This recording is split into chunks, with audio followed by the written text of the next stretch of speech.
Don't you love having funny friends that get you into trouble? I was driving along with my friend Mark, and we were going to meet Adam Zwar for lunch, actually. Adam Zwar. Friend of the show. Who's Free for free. He's the guy that used to say free for free. From Wilfred. He created Wilfred. He created Lowdown. Very talented man. Created Aggie Uncles and Aunts. And, one of the nicest people you could ever meet. Squinters. Yeah, and he works. He's moved back to, he's in Byron or something like that. Anyway, that's right. Yeah, he's moved back. Living the life, but they'd be, I don't know whether they still are by the time this comes out, but they're... it was a scare. They're a hotspot. Anyway, we're driving to lunch, and Mark's a bit of a character. Mark O'Toole, Tool Man. I know Mark O'Toole. Former stand-up. Yeah, he's a writer. And by the way, okay, carry on. Comedy writer. Yeah. No, I was going to say something, but I watched What's the Name again the other night and really enjoyed it. What's that? What's the name? Fisk. The Nugget. Oh, The Nugget. You watched The Nugget? We sat down. It's on Netflix. Did you know that? And put it on. Just watched the start of it. We couldn't stop watching it. I was like, is it good? I'm being serious. It's Castle-esque. It really is feel good. And what I like about it is it has a different tilt. The world has a bit of a tilt to it. Everyone's a little bit just off kilter. True. And the writing, the direction, the performances sort of are faithful to that. But they are people that charm you. They're up against it. They're good people. Yeah. Selena. You watched the whole thing? Oh, look, I'll be honest. We didn't watch it in one sitting. That's all right. We watched it in 3 sittings. Yeah. And I said to Selena, "Do you want to watch the end of the Nugget?" She goes, "Yeah." It finished. We went, "That was a great film," and I'm being sincere. It's a great film. Yeah. Well, I'll pass it on to Bill Bennett because he's on Facebook. What's happened to Bill Bennett, the director? Yeah. Well, he did a few movies after that, and he always tended to more kind of serious stuff, right? And then he did a documentary actually, and now I said on Facebook to him the other day, we're friends on Facebook. Bill, what about The Nugget 2? Do the sequel. Gee, great characters. Do the sequel, or TV series. Yep. Like Fargo spun off into it from a movie. Do the Nugget TV series. I'm available. I reckon Curry, who's the other lead, would be available. Banner? He's available? What's he doing? Well, he's pretty busy, what's he doing? He's doing something. But he could give over 3 months of the year to do the Nugget. Give back. The Nugget 2. Yeah. Anyway. Because he did that just before. He said, didn't he say, I'm going to do that before I go to live in or to do something? He did. He'd already done Chopper. He'd just done Black Hawk Which Down. you recommended he shouldn't do. I said he shouldn't do Chopper. That's right, and I stand by my decision. Yeah, good decision. And then he was off to do the Hulk after. It was a long time. Right. It was like almost 20 years ago. The Nugget. Yeah. Well, anyway, it's a great movie. Sorry to cut in there. So anyway, what you were saying, your friend Mark O'Toole. We were driving along Punt Road, very busy road. Yep. And then Big Stu, who's one of the dads at school, was a bit of a character. Yep. He, for example, he took me for a drive, and he bought a very flash car. He doesn't have anymore. He took me for a drive, and I thought I was going to die because he would drive so fast. Yeah. Then started road raging some guy. I'm just like, I don't want to die on the Eastern Freeway with another dad from school. Anyway, he drives up next to me, and he's like, he always yells out stuff, He's like, "Hey, Dave!" And Mark leans forward and yells into the window, "I'm a male prostitute." And Big Stu goes, "I know you are." Just drives off. See, don't you love? There should be more of that. There should be more of that. Yeah. Gee, it made me laugh. Yeah, because like with Mick Malloy, he would do that kind of. Well, thing. We did it to him. We were going back from somewhere, and Jeff Stilson and I home to bed. We had to drop him up at a pretty cool bar, and the crowd was washing out onto the street. Yeah. And it was al fresco sort of style. Yeah. We dropped him off like Mum and Dad would drop him off, and as he walked off, we said something to the effect of, "Thanks for the drugs and the porn, really appreciate it," but really loud. I think I was a bit more particular about the porn, I won't give the details of the type of porn that I referred to, but it just set him on his way. That's funny. I love that stuff. I love a bit of that. That's funny. Yeah, it's just funny. You need more of it. I mean, I'm not a big one on practical jokes. No, when people think it's odd. And we are recording this on April the 1st. It's April Fool's Day. Is it today? Yeah, April Fool's Day today. So be careful what's happening out there. So I could get caught. You could. My 12-year-old was putting cushions on top of doors and stuff this morning. So you open a door and the cushion falls. April Fool's Day. Hey, Dad. What? I'm getting married. What? Hey, Dad. I'm pregnant. Yeah. April Fool. April Fool. Maybe we can Do an April Fool's joke here somewhere. Drop one in. See if people know. Yeah. Mm. Oh, yeah. Just for... Because I don't like it when you exploit people's goodwill. Kate Lanebrook's a big practical joker. I remember she did one to Hughesy where she made him eat dog food. Yeah. She put something on toast. No, she put wasabi on toast and said it was avocado. I was there. That was funny. Oh. She goes to extremes. She got an actor to deliver a legal writ, saying that he had a child. Oh, that's not funny. That he had a child out of wedlock. Did he go what? Did he go? Oh, he freaked out, but Holly knew about it. His wife knew about it. It was her idea, I think. And then, yeah, but he's the one. But she does it to him always on April the 1st, and he never picks it because I never know what day it is. What if you had a heart attack and killed over? I mean, you'd have to make. Well, the practical joke did go wrong, and unfortunately, Dave passed away. Well, it can happen. Well, I remember I went to the cinema with Caitlin when I came out. There was a bloody parking ticket on my car. I'm like, oh, what? She did it. It was her ticket. Yeah. Just put on my... I ended up paying it and then... Oh, yeah. Well, that's a good trick, isn't it? Because if you end up paying, you don't look at the rego. You just go, bang, I've been caught. Practical jokes. Practical jokes. I was listening to George Clooney being interviewed on that show. Oh, he loves them. He loves them. Yeah, he's always... He did that one, the classic one, where he was living with... Have we told it before? Where he's living with a guy with a cat. And each day... He would sneak into the kitty litter and he'd take the poo out that the cat had done and throw it away. And the guy who owned the cat, who loved the cat, couldn't work out what's going on. He's going, the cat's constipated. That's hasn't been funny. to the toilet. And then anyway, he did it day after day after day. He got to it a week, and then George Clooney squatted over a kitty litter. Oh, no, did a human poo. And the guy comes home and goes, oh, the poor cat. He must have been in so much pain. That's pretty funny. It is pretty funny. But that takes commitment. Well, yeah. To do that, I wouldn't do that. You know what? It can go wrong because if you get caught halfway through, you're doing it. What are you doing? It's a joke.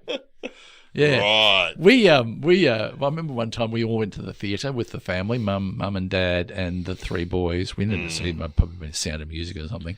And look, we were quite up. We were probably in our maybe I don't know what it was. We're in the city. Right. Anyway, we got there early, and Mum and Dad came later, and we thought, well, we got 5 minutes to spare. Yeah. Let's go into the sex shop just for a bit of fun to look around. Yes. So we go into the sex shop, look around, la-di-da-di-da, have a bit of a laugh, and have a look at the stuff.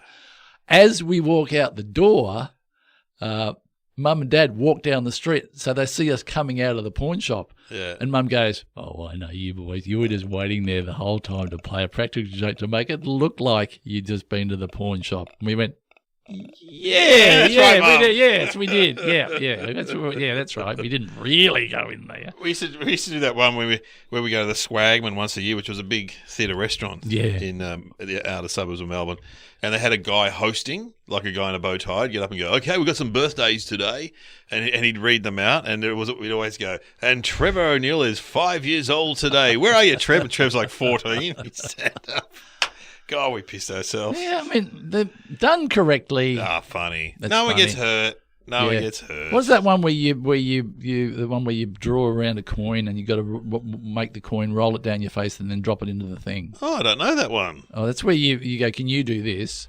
And you put a coin on a bit of paper, and then you put a pencil around it. Yeah. And then you get them to roll it down their face. Yeah. And what they do is they roll pencil, and they end up with, and then they go, now do it around your eyes, now do it down this way, and you got to drop the coin from the end of your nose and drop it and try to get it into the circle that I just made. Yeah. And you end up looking like an idiot. And it's all just about getting pencil on your face. Go look at the mirror. Go look at the mirror. You look like an idiot. See a little pencil over your face. You go, yeah, that's great. At high school, we had the HSC room where you could hang out and play records and stuff. Yeah. And it was right near the staff room, so we used to get a $2 note and glue it to the floor near the staff room and see which teacher would come in. Oh, God, $2. Yeah, we used to put girly magazines out in the street in front of our house and then scrunch them up a bit and then and just make them, and then kids would walk past and then they'd sort of open up and see the girly, and we bang in the window, gotcha! Look at it, the girl! More of it. Yeah. More of it. What's the classic one where you go, okay, here's what you got to do. You have to see this funnel? I'm just going to put it down. You know this one? No. You put the funnel down the front of your pants, and then you have to put a coin on your head, right? And you got to lean right back, and then you got to very gently roll your head forward and try to land the coin In your funnel. in the funnel. And it's just ridiculous. While their head's back and they're slowly bringing it forward, you just pour water down the funnel. Got ya. Well, yeah, you got me, but there's no real joke there. Now I've just got to look like I wet myself for the rest of the night at your barbecue. Thanks very much for that. Oh, I can hear the music. Thank God. Please save us for that.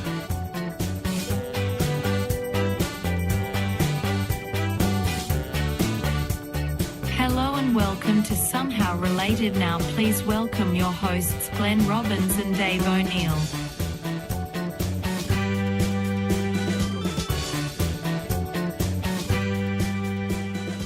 Woo. But look out. Look out, guys. I could have set up something very easily tonight. Something could be happening. Yeah. I'm just wary. Who knows?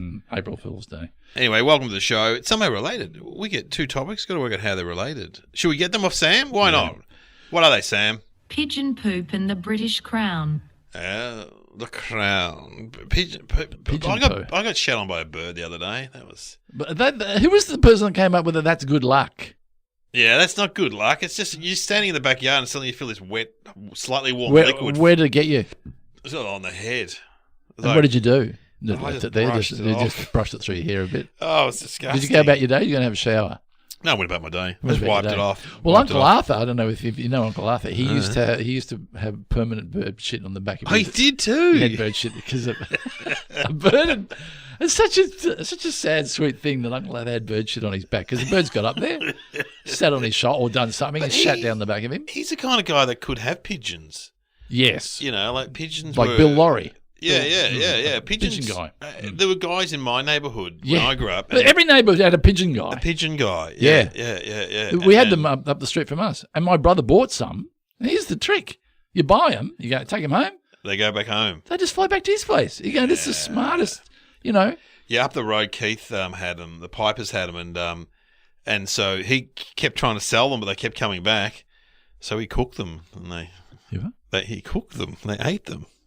Pigeon pie. Yeah, my brother went around there on his way to Scouts, and are you enjoying your dinner? Yeah, and he said, "Here, try some of this chicken," and then he said, it's pigeon.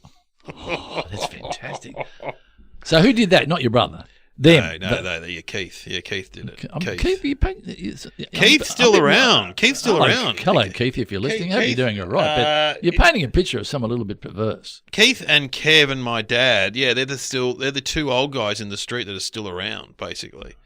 Keith and Kev. But that's a bit weird too. I mean, what's next? Cook a pigeon. Yeah, what's next? What are you going to... Well, the dog or don't the hang cat. around the house too long. You know, when it comes to stay at my place, no thanks. Well, you can eat pigeon, though. You can eat it. It's just like eating a spatchcock, isn't it, really? Yeah. But we don't eat it in this society. But in plenty of other places you can eat a pigeon. Yeah. Where are our pigeons? They hang around. Where are they?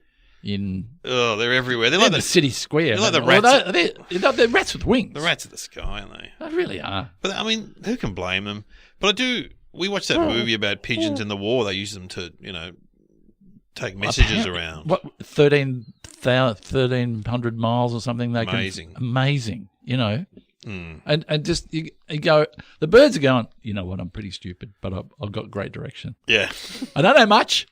I will probably get run over by a car at some stage. I know how to jump out of the way of a car, but if you want me to fly halfway around the world, I'm the man for the job. Yeah, exactly. Yeah, so, exactly. There's good things about them. I'm just trying to think. Pigeons. But you always go to that guy's house and have those little cages with the pigeons in them. I know. Yeah. And then they have those ones with the big chests and they puff right out. They're the ones that I compete with this one. And then they've had their wings clipped and you know. We had some pigeons in Boytown. You let them off. They were doves, weren't they? Were they doves? I apologise. Okay, wrong doves. story. But anyway, the story was that we had in the film clip we had to throw them up. We had them in the city, had to throw them up, and the guy goes, they'll just fly up the top there above and they'll come back, and I'll take them home again. And they didn't come back. They never came back. Did you get your pigeons back? No, you know what? They never came back. They're living up on the rafters at some warehouse. Those animal handlers that turn up on movies, They're very similar to the zoo comes to you when you're in kids are in kinder. The guy turns up with a cage of the animals. They're a certain type of person, aren't they? Yeah. That has animals in cages and go. You don't like to be judgmental, but yeah. They're like, yeah, mate. They always live on a back block near Hillsville or something. Yeah, they've got a little bit of acreage. Yeah, and they got all these animals, and they're like, oh yeah, just handle her. She's fine. Just get, yeah. Oh, gee, she's never done that before. Wow, come on, Lulu. Hey, Lulu, settle down. Hey, just grab her. Just hold her like, hold just her like. relax. She knows that you're nervous. Yeah. I'm like, I am nervous. I'm trying to pick my freaking eyes out. They're like bushmen kind of, aren't they? Yeah. It's often women too. You see, they had a character on 30 Rock, and it was so spot on. The woman that was playing it, I'm like, oh my God, that's exactly like the people that handle the animals on TV shows. We were doing a Russell Coit, and we had a handler.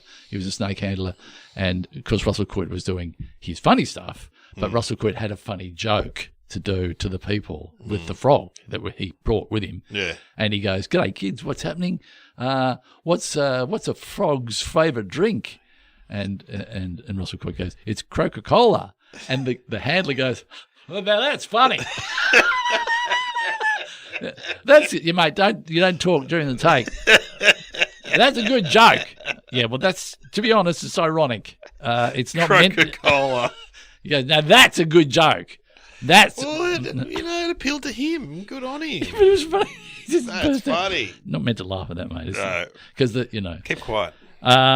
Pigeons. Pigeon poo. You know what? Pigeon poo. Pigeon poo. That's right. It is it's topic. Valuable. It's valuable because there was I read this in the kids have got a history book, and there was a war between Chile and I think it's Bolivia in the 1800s over pigeon poo because they would fight over it because it was used as a resource. I can't remember what they used it for, like fertilizer or gunpowder, maybe. Really? And they went to war. Yeah, it was a big war over land. Meaning that any droppings.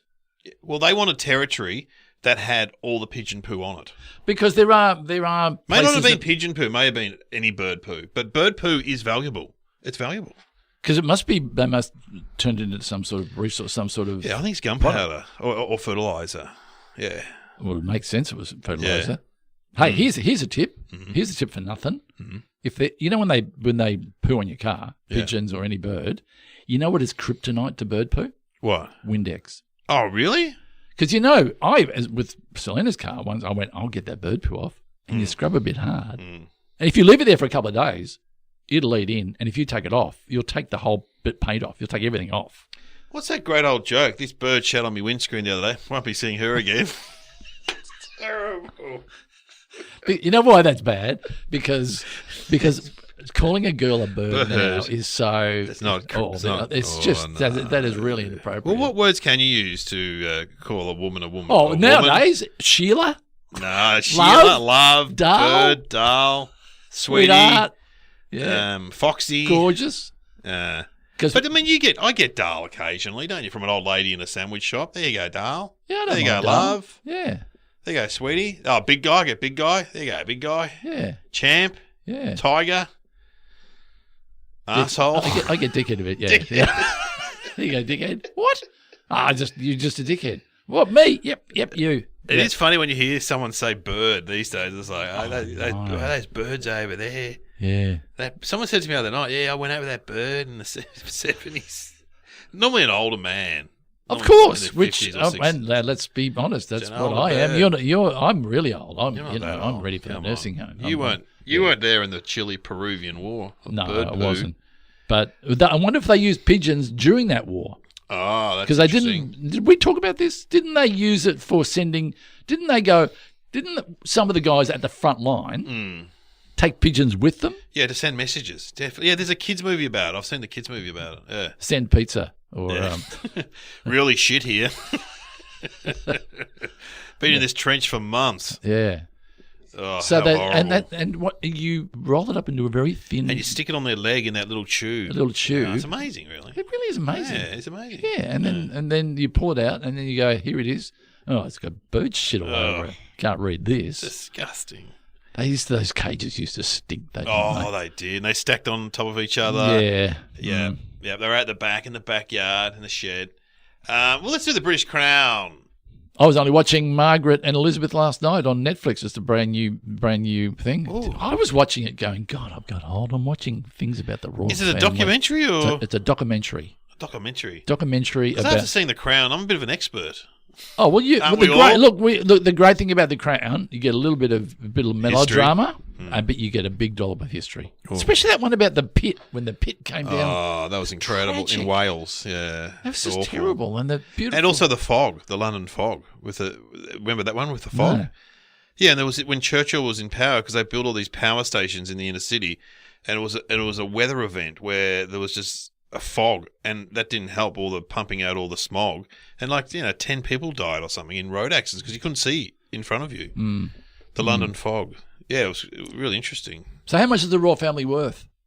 Oh, millions! Aren't they the biggest landholder? Yeah, in something like England? it's something like 80 billion. The Crown. So if what's his name, redhead bloke, and the other Sheila, Harry, They're Meghan.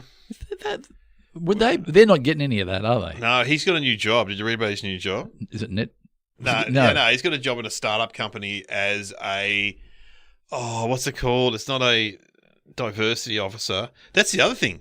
The Queen has now appointed a diversity officer in the royal family. Oh, okay. Yeah. Well, that's good. Yeah. Don't want to argue with that. She's going to get an Instagram account. What's she going to do next? Yeah. She's going to he's got a job, and there was an article in the paper about how it's just like a non-job. It's one of these non-jobs that exist, in corporations. If you were in the royal family, right? Yeah. Just to say you were King Dave.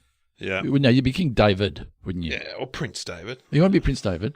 Would there be one thing that you could get done for you that you wouldn't normally ask to be done for you? Like, would you want your wow. toothpaste on your tooth? I think my toenails cut. Oh God! Well, Prince Charles has someone that dresses him every day. Someone dresses him. I Yeah. know. I think he has his toothpaste put on his toothbrush or something. I mean, seriously. Pathetic. But I then don't know again, why Harry left. and he has his shoelaces ironed. That's Nothing incredible. worse than a scrunched up shoelace. I need these ironed. I was talking to someone yesterday who had lunch with John Elliott, and they brought out, and I could never remember who told me this, but I always quote it to my kids and other people when they ask.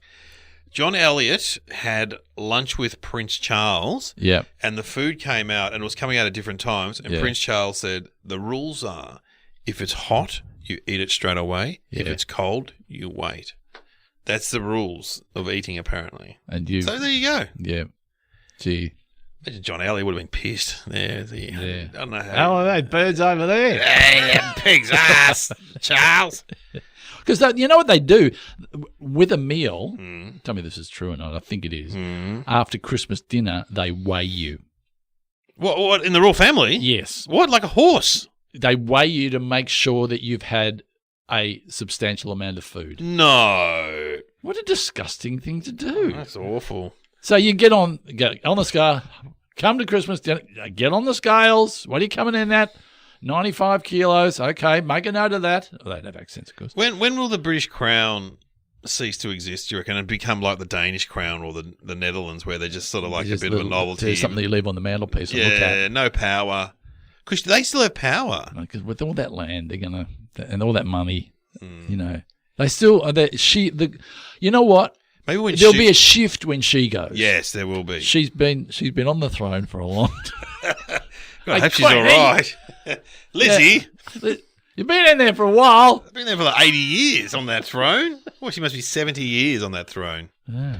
If she's almost 90, 90 She was, something. she was like early 20s, I think, when she went in there. Oh, yeah. we know. We've seen The Crown. We're experts. Yeah. And then, I dipped my lid. Mm. If you met her, would you Dips my lid? Yeah. would you do a little bow? I think you have to. But what happens if you don't? Well, they don't. It's just They rude. chop your head off? I'm not. You don't want to be. Look, you don't want to be rude, but and I'm respectful of what they've done and what they do for their country, and I'm respectful of the British. Someone met Prince Philip and said his technique to talking to people was this.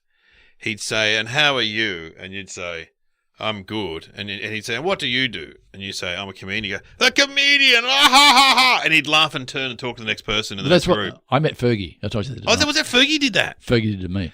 Fergie did to you? Yeah. But see, this is someone who met Prince Charles told me this too, Yes. or Prince Philip. He's the real deal. He's front line. So they've all learned it off him. That's been taught at Royal School. Yeah. Start a conversation. Isn't it something that didn't I teach it on this podcast? I think you did. Which is move on the laugh. Move on the laugh. Get out on the laugh. Yeah. Don't worry about the bill. I own the restaurant. Ha ha ha ha ha. Oh, And then there you go. look around. Knock the mic over. That's right. Knocked the mic over. I dropped the mic. She was at the opening of Foxtel. Well, she would have been paid, though, to do that. Yeah, well, you'd think so. Yeah. And then I'm at the table chatting to someone else, and she goes, I want to meet that gentleman there. Oh. And I went, yeah, rightio. Oh. So I come around, and I go, what am I talking about with Fergie? And I said something about she's written a book about a helicopter or Yeah, something. that's right. Budgie the helicopter. Budgie the helicopter. And I said, I'm halfway through it, quite enjoying it. Don't tell me the end. Don't want to rush it. Don't want to rush it. Yeah, and Don't tell me the helicopter dies in the end. oh no, is it going to be a film? Whatever. Did you do the audio version? And then we chatted for a moment. Then almost halfway through a sentence, she just turned around and carried on with her business. Like, hey, I went, hang on, sweetie, you called me over here. Hey, love. I'm a busy man. If I get called over, I don't want to be, just turned around You on. said to him, mate, that Fergie bird just frosted me. Froze me out. Anyway, Fergie, she's probably a big listener of the show. Hello, Fergie, if you're listening, probably is. Probably. And I wish you all the very best. She's doing all right. She's not with Andy anymore. Oh, Andy's in trouble. Oh, I know. It's a whole. Well, Oh, we watch The Crown. We're experts. All the children, not Charles is very damaged. Yeah. Andrew, the only one I liked Anne. I thought Anne was great. I don't know much about Anne. Anne was the horse rider. She's the one. She was Philip's favourite. She's the. Hang on, how many kids has she got? The Queen? Four. Andrew, Edward, Edward's in the media, Anne, and isn't Charles. Yeah, he ran a media company for a while. he? He seems like he's a cool cat. He seems like he's all right. Yeah. And Anne rode horses, and her daughter was an Olympian horse rider. Yeah, Anne's daughter. Why do you like her? Well, she's funny in The Crown. She's the best. Anne's the best. I remember they do a really old joke in The Crown. Yes. Where It's Charles and Camilla. Charles, and this is when he is courting her, and they do the joke together At a party. and it's about bear hunting or something. Yeah, it's an old joke. Yeah. Is it a good joke? Yeah, I it's a good remember. joke. Yeah, and he tells it quite well. It goes Yeah. on a bit. Yeah. But if you were there, you're going, and I mean, if Charles tells a joke, you do have to laugh pretty loud at the end, don't you? You've really got to. Yeah. Otherwise, you didn't laugh at the prince's joke. That'd be good thinking music. Well, let's hear it now. All right. Why not? So, Sam, if you can find that, I don't know when it was, but it It's was on The obviously Crown. it was before Before Di Di turns turns. Or maybe it was in that when Di was there, and he was still seeing because he was seeing her, at the same time. And, Poor Di. Yeah, poor Di. She got a bloody bad end of the stick. Yeah. So let's hear Prince Charles telling a joke he thought was, and look, it's a good joke, and he tells it. It's a good joke. Does anyone know the story of the Russian bear hunter? The bear hunter goes deep into the Siberian woods. Suddenly, he sees an enormous bear. the hunter raises his gun, and bang, he shoots. The bear disappears from view. Got him, he thinks. But then he feels a tap on the shoulder. He looks up to see the bear, who says, No one takes a shot at me and gets away with it. You have a choice. Either I can tear you to pieces and devour you now, or you can drop your trousers, bend over and let me have my way with you. The hunter pulls down his trousers and the bear does his worst. Afterwards, the hunter hobbles into town. somewhat bow-legged. Yes. And he buys a much bigger gun and goes back into the woods. And it isn't long before he sees the bear again. He raises his gun, bang, fires. But when the smoke clears, The bear is nowhere to be seen. Got him, the hunter thinks. But a moment later, he feels another tap on the shoulder, and the bear says, you know what to do. Now, after the bear's done his worst, the hunter heads back in town again and buys an even bigger gun. A bazooka. Yes! He goes back into the woods, he sees the bear, he takes aim and fires. Boom! But when the smoke clears, the hunter looks up to see the bear standing over him. And the bear says, You're not really in this for the hunting, are you? Was that a sincere laugh? Woo, no, that was no. that's us being. We didn't want to be have our heads chopped Yeah. off. They've used that joke in other movies too. Have Someone they? must like that joke. It appears in another thing I was watching. I'm like, I You're not in remember it for the hunting. Is that Yeah, is that the you're not saying? in it for the hunting. Yeah. It's a good joke. You know what? It's one of those jokes, though, that I always say, don't take a long road to an average view. And it's one of those jokes that goes probably a little bit too Little long bit too because the far. tag isn't that good. No. And you can feel yourself going, you know what, mate, get to it because you're losing me. Yeah. You're losing Yeah. me. Yeah. And if you've lost me, then I'm gone, and I'll just walk up and say, take that out of your repertoire. Have we lost anyone today? Yeah, I know. But I am prone to do that. As I get older, I'm prone to do that. Now, what's your guess? I'll have a guess. Royal something- family well, and you- pigeon poo. yeah. It's something to do with, maybe they went to war with Peru over the pigeon poo. Maybe I've got it wrong. Maybe it's not Chile. Maybe it's England and Peru. Well, I'm not going to go with the gonna idea say that it's a positive thing. I'm going to go it's a negative thing, and that if you've got pigeon, if there was a tax on pigeon poo. Oh, great. Yes. Now, Yes. I don't know in terms of maybe if you've got pigeons and they shat on your, wouldn't it be terrible if you had a statue, right? Yeah. Like King David, My statue your statue, in the park. and you're in a posture yeah. that was perfect for pigeons. Because I reckon if you're a statue builder, Yeah. and I say if you're no, you're not King David, you're a statue builder. I come round to your house, and I go, "What are you building, Dave?" "Oh, I'm building a statue of who was it of? Captain Cook. Captain Cook." And I'll go, "Dave, pigeons get on there. Yeah. Pigeons get on there. Don't have his arm out too far. Yes. Don't have his leg out. Don't too have his funny hat on. Don't have his funny hat on. Anything where you can perch a bird could have a good old. Because nothing. It's really quite sad when you see this beautiful structure in the middle of a park, and the man standing grandly on the horse with his back arched, ready to go into battle, and he goes shit all over him. Yeah. You know, there's rules with statues if they're on a horse, if they're off a horse, if they're. Oh, that's right. Yeah, whether they died in battle, and there's all these sort of rules with statues. But remember in England they had that whole thing where they got this. There was the anti-slave owners, and they were ripping statues off and chucking them in the harbour and stuff. Oh well. Yeah. And then they tried to attack Baden Powell's statue, which was in Bournemouth, maybe. But some locals put a guard around it. The statue wars. The statue was. Anyway, so we've had a crack. What is the answer? answer. Shall we find out? In the 18th century, King George I of England decreed all pigeon droppings to be property of the Crown. He even put guards at sites where the birds perched to enforce his edict. There was a practical reason for his order. Pigeon manure was used in making gunpowder. Wow. So you were on the right track there. Yeah, you they were saying own it's a the poo. positive thing. They owning the poo.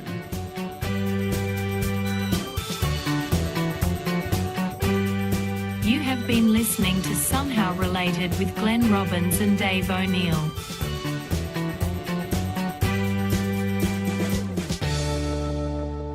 Imagine getting that on your will. You've got like 2 tons of poo. Oh, God. And how? I mean, it's obvious, but how did they first work that out?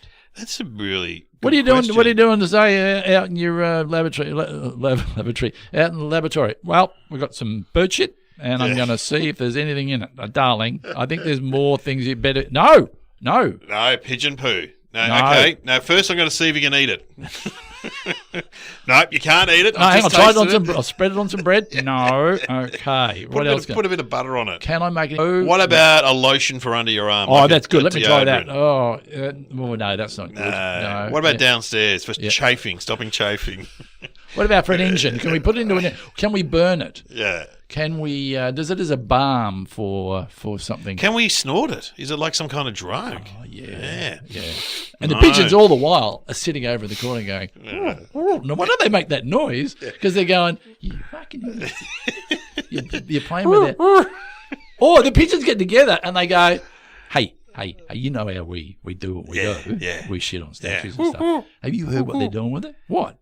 They're turning it into gunpowder. Which is money. We're worth money, guys. So All right? just watch where you shit. Don't make sure you go because it's big money. Yeah. So if you're gonna shit somewhere, you know when you're off delivering those messages, don't shit there. Come back here. I've got to. I'm 1,000 kilometres away. No, come home and have a Guys. shit because it's worth money and the Crown owns it. And we can get a new cage and get all the bird food we want. Yeah. You have a bath every day if we can just keep the shit going. Got to have a bit more, after hearing this, I have a little bit more respect for pigeons. Pigeons, yeah, absolutely. This is a good show. Oh, so Somehow informative. related. So It's informative. so good. You know, they're probably playing into a year 10 class somewhere. So hello to all the kids listening. Have you ever been driving down the road and you're waiting for them to move? Yeah. Toot the horn. Well, yeah, and sometimes you can't. They don't move. Because you know the rule is it with road. You're not allowed to swerve for roadkill. No, not meant to. And it's terrible. You're going, Yeah. like crows are very talented. They'll go, I'm picking at it. I'll just move at the last moment and boom. But sometimes pigeons and doves. Yeah. If there's grain on the road, that's what they're doing. They're too greedy. They can't look up. They're too greedy. They're like just eating the grain, apparently. That's what happens. Just eating the grain. Bang, you hit them. Yeah, I'm just thinking about a great Gary Larson cartoon. It's not that funny, but it's what are those the ones that circle you when the buzzards? The ones and they're down on the road, and one guy's eating the dead body or the dead animal, and the other one's going, bit of roadkill, sun's out, with your mates. Doesn't get any better than this. That's pretty funny.